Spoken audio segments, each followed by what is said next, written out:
and happy Sunday, and welcome to the deal. I'm your host, Ed Clark. It is Sunday, March 9th, 2025. Hey, everybody. It's been a while since we've been here. Val Atkinson is here. Hey, Val. Hello, hello, Ed. Listen, I'm in Dar es Salaam, Tanzania, Val. We go everywhere to do this program for the people. And I tell you, I figured we hadn't been on for a while. And Dar es Salaam is a big city. It's one of the top 50 largest cities in the world, 10 million people or so in the metro. And you can get internet and all that stuff. So why not do a program? So we're going to do a short today, and I'm going to try to do some while we're here. And Dar, I'll get some links going of some video and stuff of what it's like to be here. I'm here on business, and hopefully a little bit of pleasure too. Been having a good time so far. Val, it was took me 24 hours to get here. Which was a haul, but it's been worth it so far. And we'll talk a little bit about what's going on in Africa as well over the next couple of weeks while I'm here. But the reason why I wanted to talk to you is I leave the country, Val, and I figured maybe if I leave things will get better, but they haven't. The first thing is Duke beat Carolina last night, which is problematic for me. And it's 8 hours ahead here in Dar es Salaam. And so I had to get up in the middle of the night, and Tar Heels were up. And I was like, oh, great. And then I doze back off, and I wake up, the game's over, and it was a massacre. So let's start with the important stuff, not Duke basketball. Val, what's going on in the national news in America that we need to talk about? well, the number one thing that hit the airwaves around this area was Congressman Green, and he tried to lead his Democratic Party against a lot of falsehoods that Trump was spewing out when he made his quasi State of the Union address. Uh, Long story short is they decide to censure him. And now they want to go a little further and try to strip him of his membership in some of his committees. Uh, they're trying to tell him that this type of action is not warranted. They're trying to tell him that we can do that and stand up and call Barack Obama a liar, but you can't do anything like that because you're not a Republican or you're not a conservative. And I just find it really almost hilarious that the Democrats would stand for stuff like this, still trying to play by the rules when these guys have come inside of your organization, taking advantage of the rules to destroy your organization. I mean, when are Democrats going to realize that that's what's happening? These guys want to destroy the American political system. It's called democracy, and replace it with something that they own, that they run, that they decide who's right and who's wrong, that they decide who will have and who will not have. And Democrats are still trying to play by the rules. There are no rules anymore when somebody breaks in your house, starts maiming and destroying your family members, taking all of your possessions. There are no such rules. There's only one. That's called self-preservation. There's only one rule when it gets down to that kind of stuff. Yeah. Democrats don't seem to understand that yet, Ed. Well, so here's some of what Representative Green said during the I guess they call it a presidential address, and then we'll deconstruct some of this a little bit more.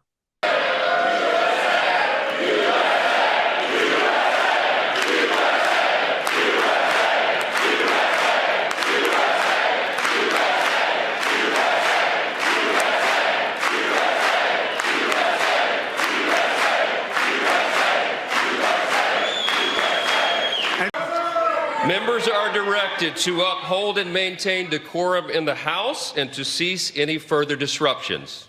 That's your warning. Take your seat, sir. Take your seat. Finding that members continue to engage in willful and concerted disruption of proper decorum, the chair now directs the Sergeant-at-Arms to restore order. Remove this gentleman from the chamber.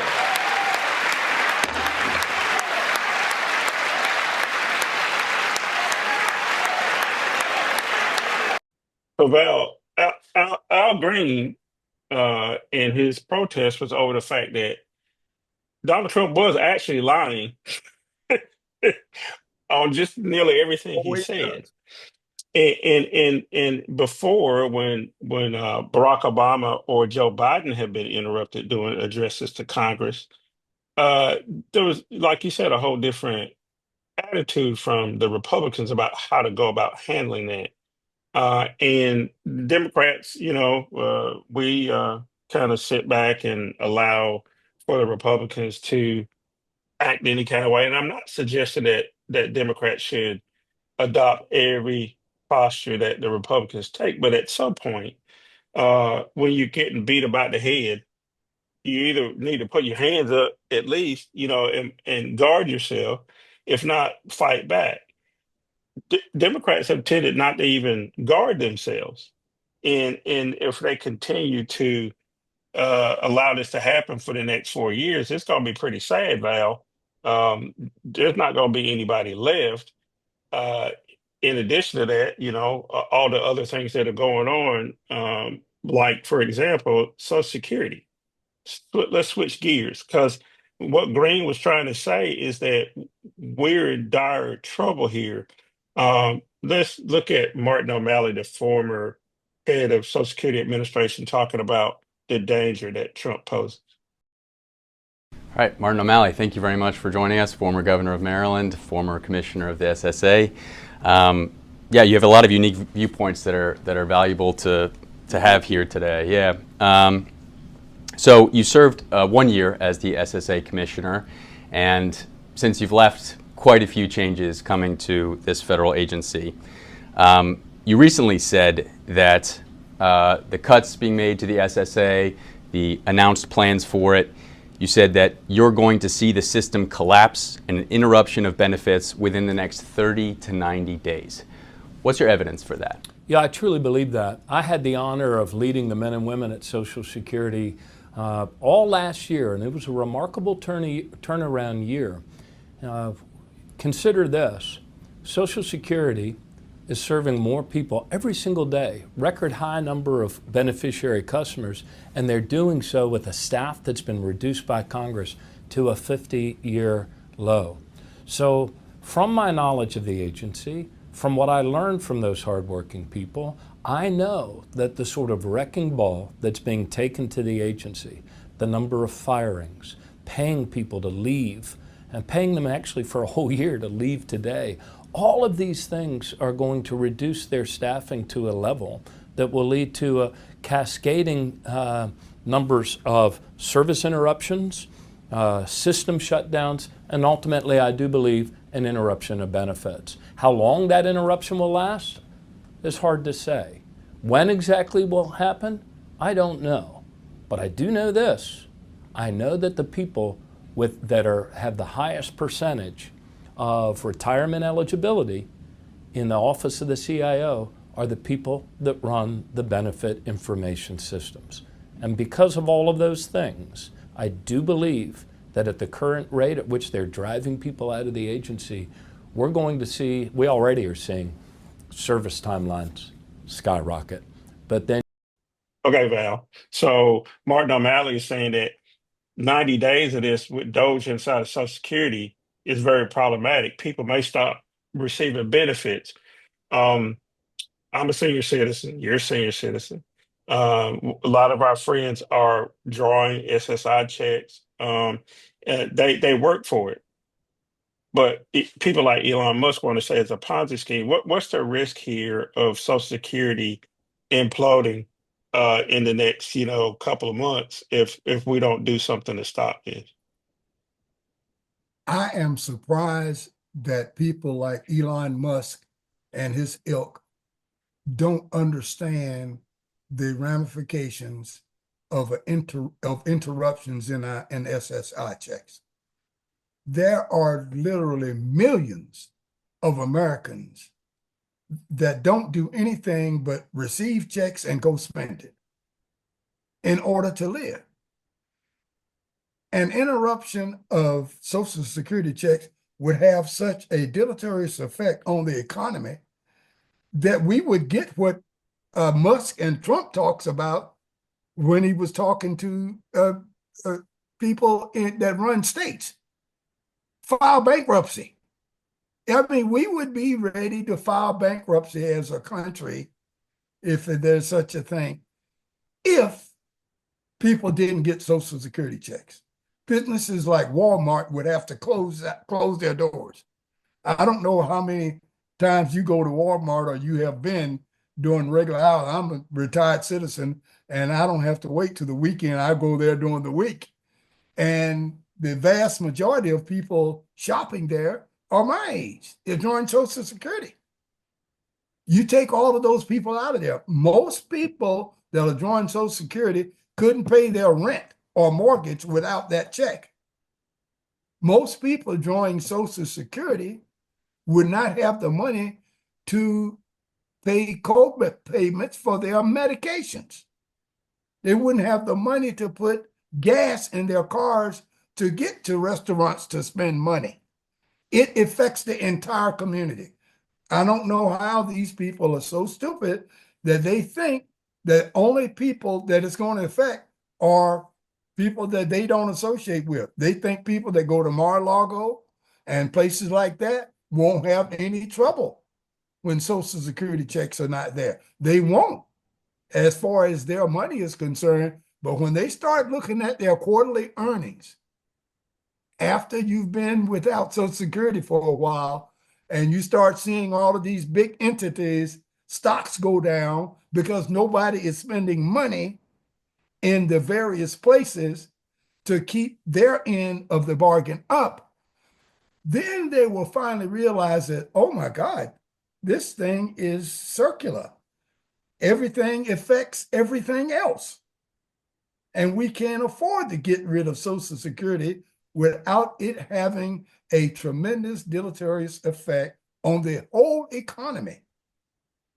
I haven't even mentioned the people that are drawing Social Security and how they personally feel about what you've done to their lifestyle. And what are they supposed to do? Just sit back and take it. I just saw Mama leave because he couldn't get a medication. I just saw my brother get kicked out the house because he couldn't pay his mortgage.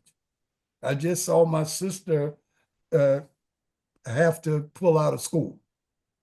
And you think American people are going to put up with this indefinitely just so a couple of billionaires can make more money and be like Elon Musk wants to be? He wants to be the world's first trillionaire. Yeah. That's all his game plan is to be the world's first trillionaire. And if he has to destroy the United States of America in order to make that happen, he has no problem with it. No, he certainly does not. I want to remind you, you're watching The Deal or listening to the podcast, the special episode from Dar es Salaam, Tanzania. Val's in a much more exotic place, Holly Springs, North Carolina. And we're trying to make sense of the world here.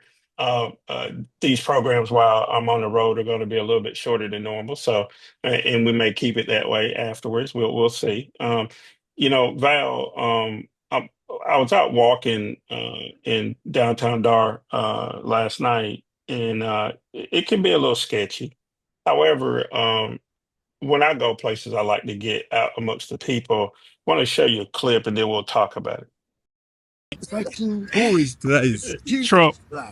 Is Christ? Yeah, Sure. 100%. yeah. So why you give the time to come back again?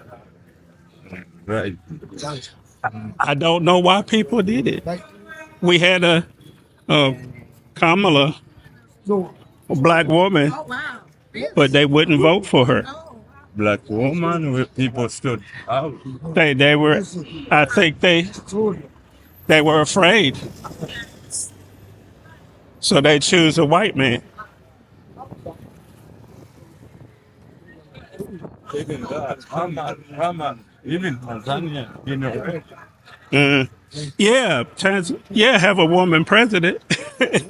Mama, Yeah. Tanzania is coming. Donald Trump, even that's 5 years before. You don't been here. After when a lot of things, Barack Obama has been here, Hmm. and then that time, the next time is few hours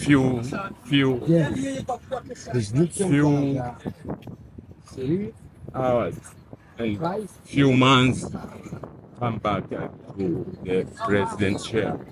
Mm. So Val, his brother approaches me. He works on one of the ferries that take people from Dar es Salaam over to Zanzibar. Zanzibar is a real famous island just right off the coast. And he asked me, how did Trump win in the clip there? This is a brother. He just works on a ferry that goes back and forth between Zanzibar and mainland over here in Dar. And he was like, but we have a woman president. Why don't y'all have one yet? Just working class guy. And he was just mystified at how people knowing about Donald Trump still elected him again. And I said, well, we just have elections and he happened to get the most votes. He says, I still don't understand. Right. I come halfway around the world, Val, eight time zones away from North Carolina, and it's a very good question.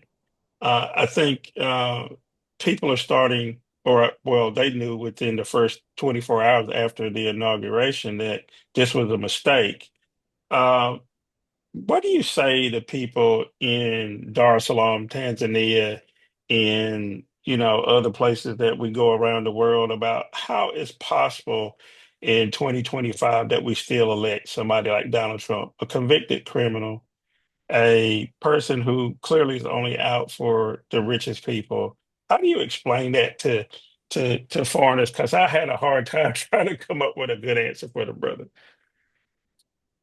Easy to me, Ed.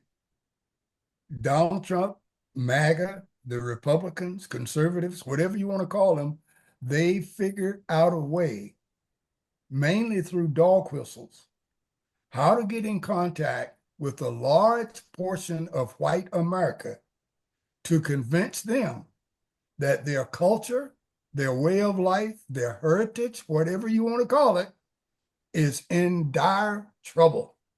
And they are going to see a lifestyle that they can't stand, that they don't understand, and it's going to be run by others meaning people of color, people who've chosen alternative sexual lifestyles, by immigrants who are in this country illegally, and by people of color who don't like white people. He has convinced them of that without even using one word of it, Ed, because if he would utter those same words that I just did, oh, the media and the Democratic Party and everybody else and independents would be all over it. So they have to hide this message in things like the economy and immigration and crime and drugs and DEI and all of these other things, but they are dog whistles. And the portion of the population that these dog whistles are intended for, they really get it and they understand it. And they feed it back to you and I, Ed. When we ask them, why are you voting for Donald Trump? They'll tell us what? It's the economy, and he's a businessman, and he's going to bring things back like it's supposed to be. They know that's a lie. They know they're voting for this guy because they want their culture back. They want to turn the clock back to 1825. They want to turn the clock back 200 years. And you know how things were then. Hell, we still had slavery. The 13th Amendment hadn't been passed in 1825. They want to turn the clock back so that just by their DNA of being a white male, when they walk down the street, they have importance. And everybody knows it. And they are treated a certain way and given what they think is their birthright of being put on a pedestal and not having to go through all of the changes that everybody else goes through. Look at a guy like Elon Musk. How old is he? Somebody that doesn't understand capitalism would ask, what kind of work did he do? He must be really good at picking lettuce or doing whatever he does to get all of that money. Where does he keep it? How does he mass all of that money? And what did he do to get it? Well, that ain't the way capitalism works. If you can get a bank to say that they will bankroll you, you can go out and buy the Carolina Panthers right now. Because all you got to do is to show that, hey, I got a certificate here from the Bank of America or wherever that they're going to back me for $87 billion. And the Panthers are on sale for $46 billion, so I can pay $50 if I want to. That's how you become rich. Now you own the Panthers. Well, where do you get the money? You didn't have any of that money. Right. A bank said that they would back you for this money. And that's how it works. So you got to go back to the beginning of the country and everything and find out, were we really ever founded on religious freedom, on democracy, on one person, one vote, on equality and justice? Hell no. We were really founded on making money. And that's what we have been about from day one. And that's what we'll probably be about until the entity called the United States of America doesn't exist anymore. We'll still be about that, making money. All of the other things are fine things to talk about. Well, and here's the sad reality, Val. We'll be long gone uh, before anything, I think, changes significantly. I think there's an opportunity in the midterms to claw back some of this. I think you may even start seeing some people leave the administration because they realize that they don't want to be on a sinking ship. You know, rats jump off the ship, you know, in the movies, right? Whenever it's starting to go down. So we'll see what happens there. Hey, folks, I'm glad you stopped in and joined us for this. We'll be doing some more over the next 2 weeks while I'm here in Dar es Salaam. Also have some stuff out there about my travels, and you'll be able to see that on the website too, to deal with edclark.com. So I encourage people to come in and check me and Val out, and also check some of the other videos that we do. In the meantime, go out and do something good for somebody today. I really do mean that, and we'll see you next time. Bye.